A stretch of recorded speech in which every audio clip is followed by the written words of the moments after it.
Hello అండి, welcome to మంగమ్మాస్ kitchen. 15 నిమిషాల్లో సల్లల బజ్జీలు ఎలా చేయాలో ఇప్పుడు మనం చూసేద్దాం. 2 కప్పుల పెరుగు తీసుకోవాలి. దాంట్లో 1 కప్పు వాటర్ పోసుకోండి. దాంట్లో ఇప్పుడు మనము 1 గరిట శనగపిండి కూడా వేసుకోండి. 1 హాఫ్ స్పూను అల్లం వెల్లుల్లి పేస్ట్, 1 టేబుల్ స్పూను పచ్చిమిర్చి పేస్ట్. ఈ పచ్చిమిరపకాయల పేస్ట్ 15 మిరపకాయలను కొద్దిగా ఉప్పు పసుపు వేసి పేస్ట్ చేశాను. అదే ఇది మిర్చి పేస్ట్ 1 టేబుల్ స్పూన్ వేయండి. కొద్దిగా ఉప్పు ఒకవేళ అడ్జస్ట్ కాకపోతే కొద్దిగా ఉప్పు కూడా వేసి కలుపుకోవాలి. ఇప్పుడు దీన్ని ఇలా చిలగొట్టుకోండి. ఇలా చిలగొట్టాలి. అల్లం వెల్లుల్లి పేస్ట్ కొద్దిగా పసుపు కూడా వేయండి. ఇప్పుడు దీన్ని బాగా చిలగొట్టుకోండి. చాలామంది దీంట్లో శనగపిండి వేయరు, కానీ శనగపిండి వేయడం వల్ల మనకు టేస్ట్ మళ్ళీ ఫ్లేవర్ స్మెల్ చిక్కబడుతుంది. చల్లచారు అనేది చిక్కబడి మనకు టేస్ట్ బాగా వస్తుంది.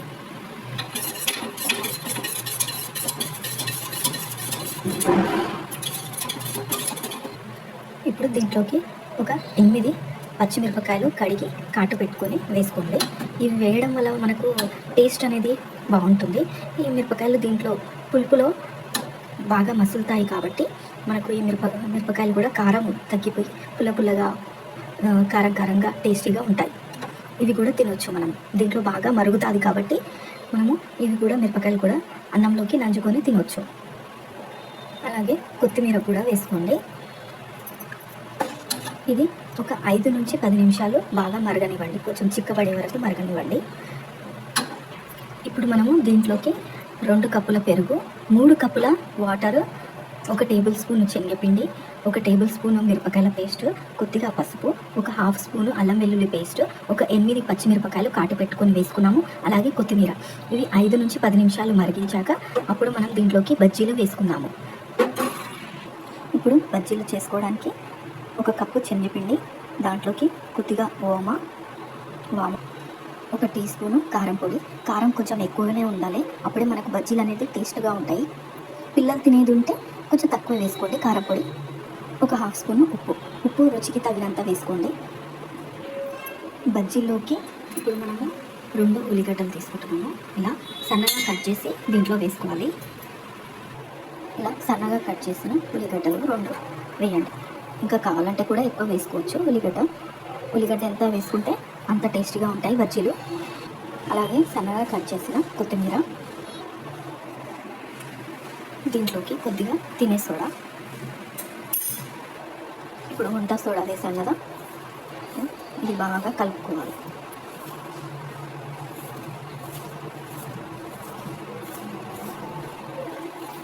దీంట్లో కొద్దిగా నీళ్లు పోసుకుంటూ ఇలా తడుపుకోవాలి. ఇంకా కొద్దిగా నీళ్ళు పడతాయండి. ఈ బజ్జీ పిండి కొద్దిగా పల్చగానే తడుపుకోవాలి. అప్పుడే మనకు కొంచెం చల్లచారులో వేస్తాం కాబట్టి టేస్టీగా ఉంటుంది. ఇది కొద్దిగా పల్చగానే తడుపుకోవాలి. ఇలా ఉండాలి, కొంచెం జారుడుగా.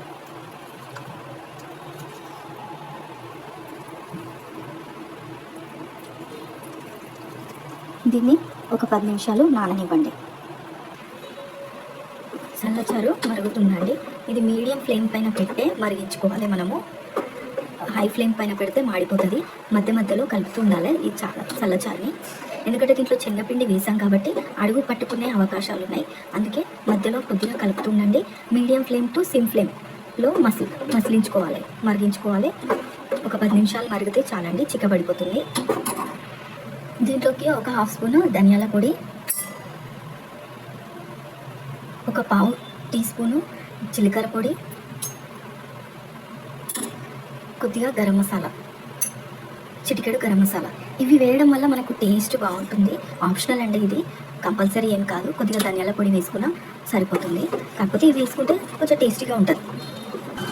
ఈ చల్లచారు 10 నిమిషాలు మరిగిందండి. ఇట్లా వెడల్పాటి గిన్నెలోకి షిఫ్ట్ చేసుకోండి.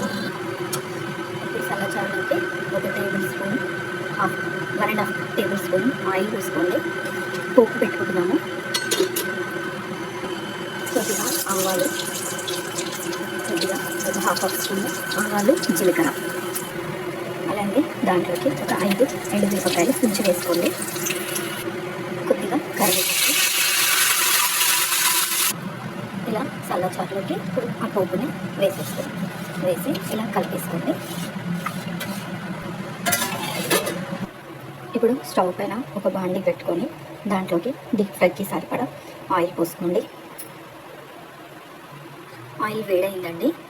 ఇప్పుడు మనము బజ్జీలకు తడిపి పెట్టుకున్నాం కదా పిండి, ఆ బజ్జీని ఇలా చిన్న చిన్నగా వేసుకోవాలి.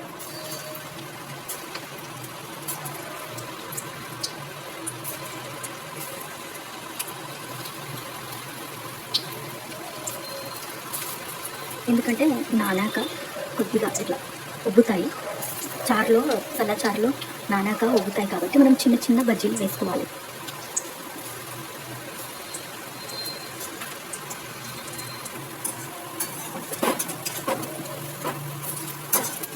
ఇలా చిన్న చిన్నగా వేసుకొని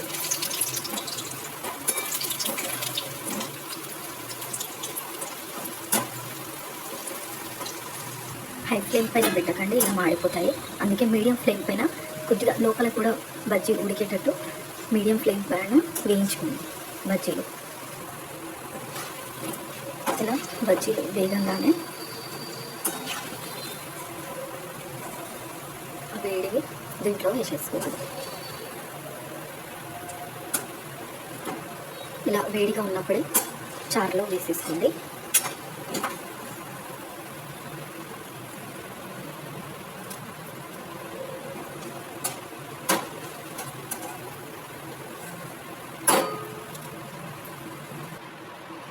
మళ్ళీ చిన్నగా ఇలా వేసుకోండి.